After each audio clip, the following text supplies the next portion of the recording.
What blessings will come with a focused life? It'll change failure to victory. You'll see breakthroughs. The walls you're hitting against will actually break. And you'll do more than you could ever do before. You won't live defensively, you'll live offensively.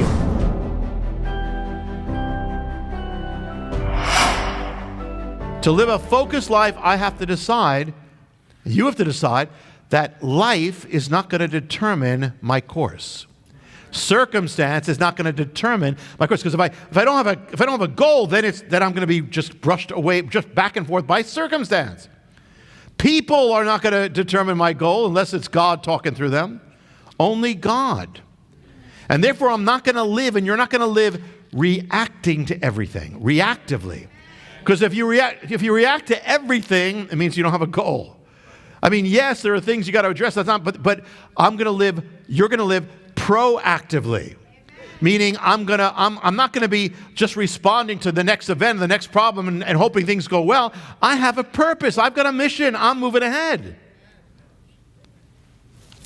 Now, let's say it's the middle of the night and you're thirsty. You have a goal. I want to get a cup of water. So you have a goal. You do this all the time. So to get that done, I get up. I put slippers on. If you have slippers, I just have socks. You go down to the kitchen or wherever the kitchen is. You get the cup, turn on the water, and you drink. Very simple. You all done it. But you had a focus to do that. Now, we focus all the time on little things. But often with the bigger thing of our life, we don't. So we do things successfully, little things, but then with the bigger things, we don't have that. We don't apply it in the same way. I have a bigger goal. I got a bigger mission. I have a bigger thing to do. So you get things done small, but the big things are not getting done. The overall life. Now, so your first thing is you got the overall goal. Why am I on earth? Write it down. Then I may have goals under that God has told me, hey, I know this is part of my life. I know this is part of my calling. I know this is who I am. And these are things that I am. So those are other things. Now it could be other things. Now, example, you might be saying, I wish I had a better marriage. Okay. But convert that into a goal. Don't let it just be a wish. My goal is to have a better marriage. Now it's part of what I do. Now it's part of my aim. Now I have a purpose. Now how do I do it? Well, if there are things that I'm doing that are not helping my marriage, I get it out. If there are things that I'm not doing that would better help it, I start doing it. See, the goal determines everything else. You might be saying, I wish I had a closer walk with God. Well, that's good. That's a good wish, but now convert that. Because yes, we can pray that, but we have a part in that. Make it a goal. My goal is to have a closer walk with God. So now what am I doing that's hindering my closer walk with God? I need to stop those things. And what am I doing? What do I need to do in part of my closer walk with God? Let me start doing it. Or you might be saying, listen, I wish I didn't have fear. I didn't have anxiety. I wish that. Well, that's good. And pray for that, but also convert it into doing something. Convert it into my goal is to overcome fear. My goal, it changes the dynamic. You're not just sitting there waiting for the next, now I've got a goal. My goal is, so now what am I doing or not? What are things that I'm doing that are actually contributing to my fears and anxieties? And what can I do that would lead me to overcome my fear? How about taking an anti-fear action with God, going up and sharing the gospel with someone? You're afraid of this? Go right into it with God. Do something about, or I wish I was fulfilling my calling. Hey, convert that into a goal. My goal is to fulfill my calling. What is slowing down my calling? What is going against my calling that I'm doing? Now, how do I get that out? And what can I do now that's going to speed it up? Being faithful in little. I wish I could live in purity. Make it a goal. My goal is purity. So what do I do? What do I need now? What can I do? I wish I could live victoriously. Make it your goal. What do I need to do? Write down the purpose. Because I'm saying write it down. Because if you don't, it's just going to be this thing there. You got to make it real.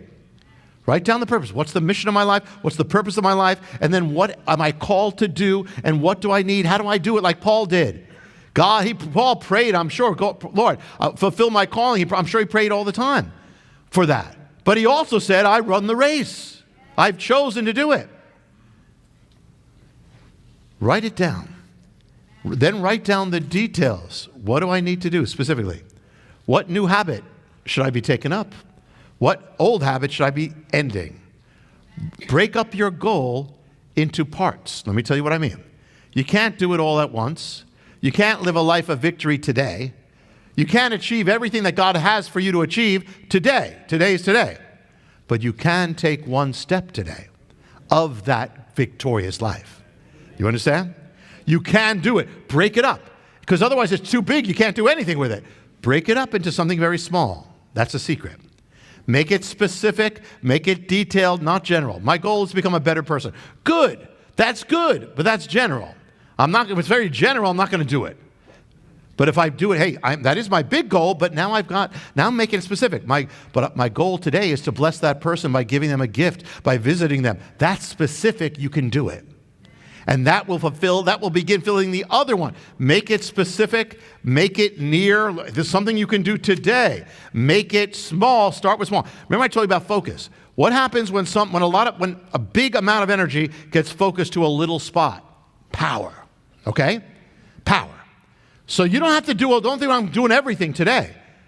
But if David could overcome Goliath by being focused in God and believing in God, that's focus, that's power. It says, love the Lord your God with all your heart, all your soul, all your mind, all your strength. Love, all of you, get into that love of God. Amen. Remember, the smaller the step and the more you focus, the more energy goes into it. So let me tell you, think about that. The thing is this, you can't necessarily become overnight the most holy person, but today you can take a holy act and you can focus on it. You may not be able to lift 200 pounds, but you can focus on lifting 20 pounds, then you've done something. Better to lift 20 pounds than to struggle with something you can't do. You can't overnight be a super believer, but you can take a step, concentrate it all on what I have to do today as a super believer. One super little step. Little step.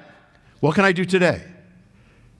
You can't maybe overcome a lifetime of sin today, but you can take one step to turn that thing down today. Focus on that one thing that you can do, and that'll lead you. That'll be the next step and the next step and the next step.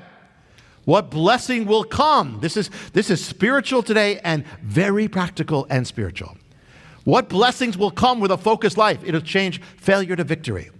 You'll see breakthroughs. The walls you're hitting against will actually break. And you'll do more than you could ever do before. You won't live defensively, you'll live offensively. You won't react to the world, you'll act upon the world as the light of the world God called you to be. A focused vessel doesn't react, cuts through, moves forward like the front of a rocket, becomes unstoppable like Paul. You'll not only accomplish much, you will do it faster. God's purposes will speed up.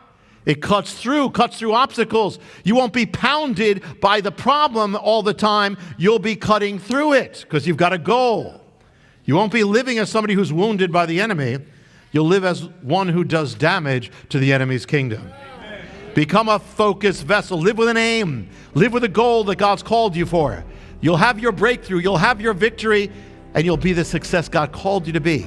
When the axe is sharp, will come success. When your life is focused, you will have your breakthrough, and you will live a life of victory.